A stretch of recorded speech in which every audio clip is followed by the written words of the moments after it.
Alors pourquoi je suis devenu maire? Eh bien j'ai été élevé dans le milieu des collectivités territoriales et le trésor public. Donc mon père était directeur des services d'une collectivité et notamment un des premiers CIVOM qui existait en France, un syndicat à vocation multiple. Donc dont le président était monsieur Le Chamant, donc le ex-ministre du général de Gaulle. Et à ce titre, et ma mère travaillait au trésor public. J'aime servir et le service public parce que je suis fonctionnaire de la catégorie A aussi dans mes activités professionnelles.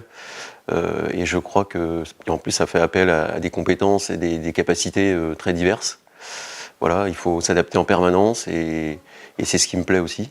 Et puis le troisième point, c'est surtout avoir des projets pour un village, voilà, et de les mener à bien pour servir et améliorer le confort de nos concitoyens. Parce que j'aimais ça. On ne peut pas faire ce métier-là sans avoir une affection pour la fonction. J'ai estimé, et beaucoup avec moi m'ont incité à prendre ce rôle de maire en 2014. Parce que être maire, ce n'est pas une aventure personnelle, c'est loin d'être ça, et surtout pas dans les conditions actuelles où tout le monde le sait, c'est de plus en plus compliqué. C'est une affaire d'équipe, et c'est une affaire aussi d'entraide, et c'est surtout une volonté de rassembler. Oui, on se le demande.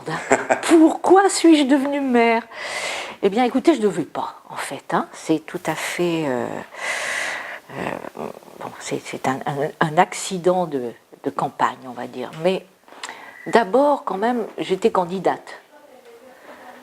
J'étais candidate parce que je constatais quand même, j'étais un peu déçue de voir que les potentialités de notre village, qui étaient à la fois les potentialités humaines, les potentialités culturelles, les potentialités patrimoniales, les potentialités environnementales, étaient, selon moi, pas assez valorisées, pas assez dynamisées.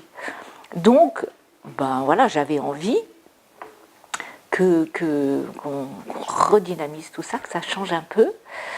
Et surtout, on s'était mobilisé à pas mal d'habitants pour discuter de comment on voyait notre village. Alors, je suis devenu maire parce que j'avais un projet dans ma tête qui était dans un petit village, que les enfants aillent à l'école à pied, que les anciens puissent se nourrir et aller chez le médecin et se soigner à pied.